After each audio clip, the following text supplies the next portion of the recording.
This episode will be completely taken out of context. Welcome to the Fact Check This podcast.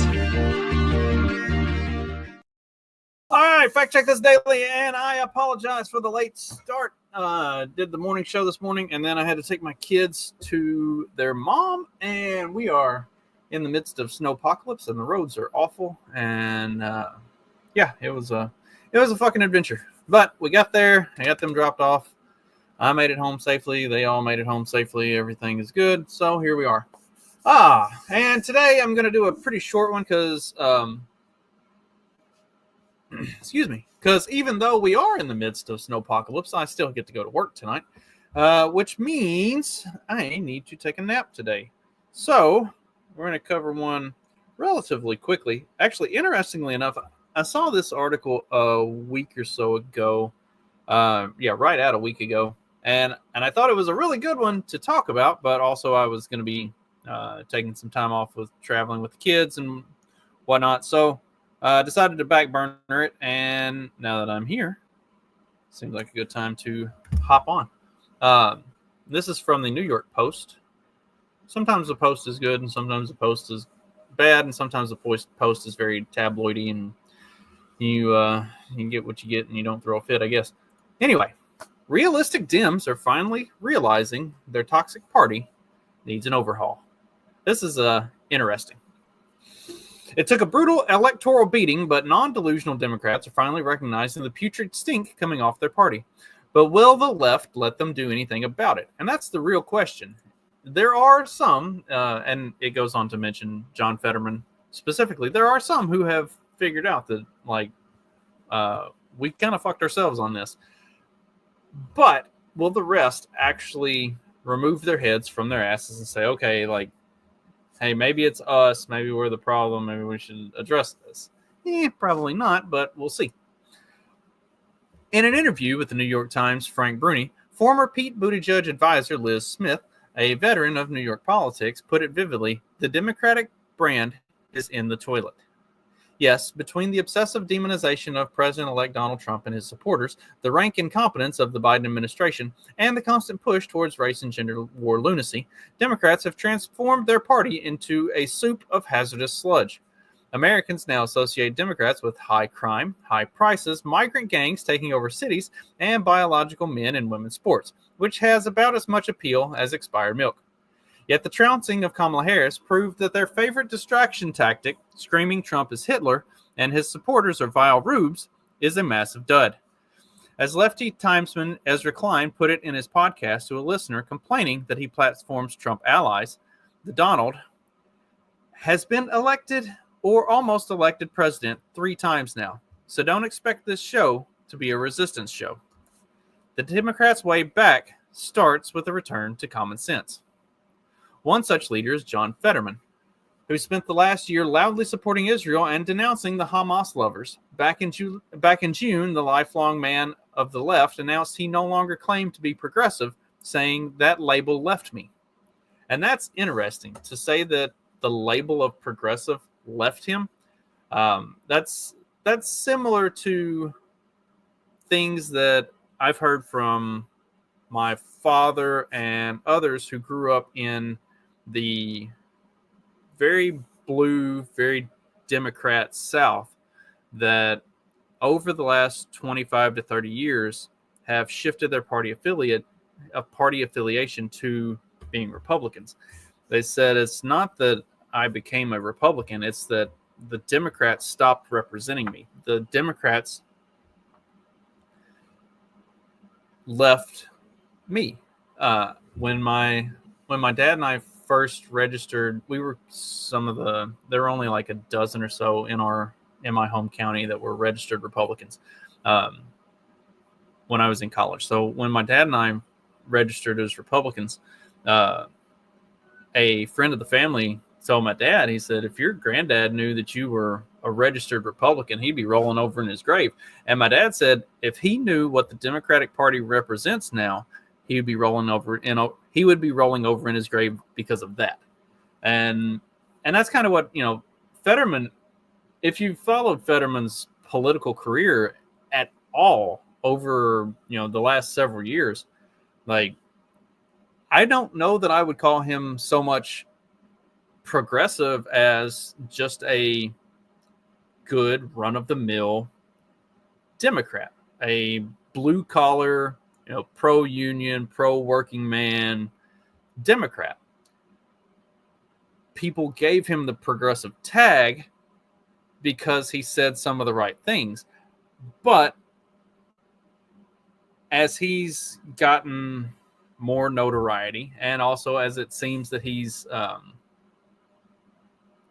gotten a little bit of his brain function back, he has really kind of left a lot of that woke, insane bullshit and just sticks to his guns of being a pro blue collar, pro working class kind of guy.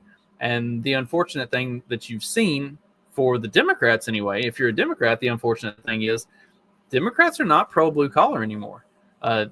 Just look at this last election. Look at the demographics. Look at the statistics and the numbers on who voted for who. Democrats are not a blue collar working class party anymore.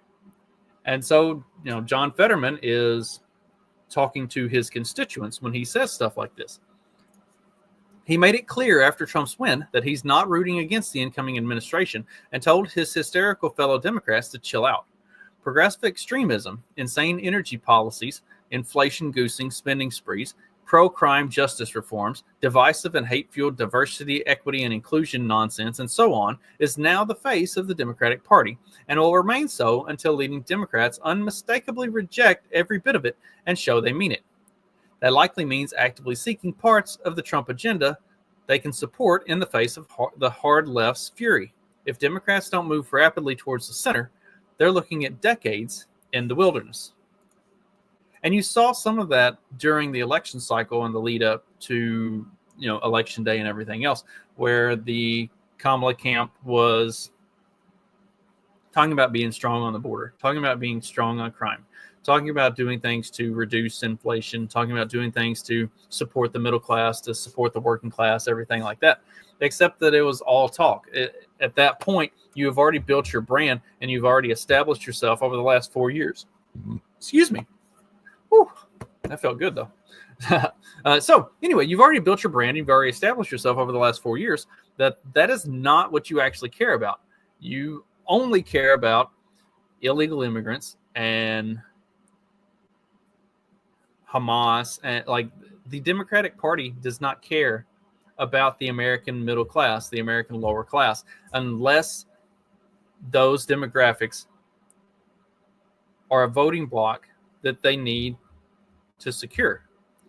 And you haven't seen them care about them in any meaningful way until they realized that they were losing votes in the Black and Hispanic communities. Then they started going to the Black and Hispanic communities and basically guilt tripping them into, why aren't you voting for us? We're obviously for you. We're the only ones who support you, even though we've not done anything to support you. And we've been very supportive of literally everything except for you. And most of the policies that we support don't help you in any way. People figured that out. And now the left has the choice of, they can either listen to Liz Smith and Fetterman and the handful of others who actually were able to read the writing on the wall and see what's going on and understand how to take that information and work forward to actually make something positive happen. And the establishment of, AOC and Kamala Harris and Nancy Pelosi and Chuck Schumer. I got to find it. There was an article or a thing from Chuck Schumer where Schumer talks about how much the Democrats have done for the American people over the last 4 years. They just don't understand what was done for them. It was a failure of the American people to understand what the Democrats did for them. That's why they lost this last election. Not because they failed America, but because America failed to understand all the things that they did to help them. like, if that's not being completely blind to the reality of what's going on right now, I don't know what is. And as long as that's the leadership that the Democrats are relying on, they are royally fucked. And that is great news. That just means that the Republicans basically for the next 4 years need to not completely, totally, and thoroughly shit the fucking bed. Now, can Republicans do that? And it can be kind of tricky. As the speaker vote and a lot of other run up of the last couple weeks to Inauguration Day has kind of shown, that could be kind of sketchy, and there could be some hurdles to clear on that. But also there's some positive that's coming out of it. Apparently, Trump's incoming chief of staff basically like told everybody, like, button it up, lock down social media. We're not doing anything until Inauguration Day. Like, we're not going to do anything to hurt ourselves. We are going to act professionally. We're going to be in lockstep for as much as we can appear to be in lockstep.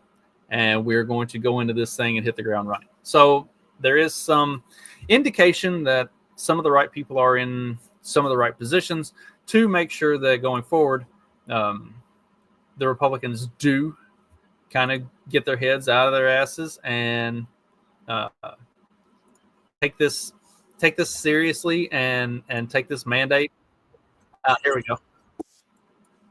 Didn't mean for that to start playing just yet. Let me pull it up. Cheers, Chuck Schumer.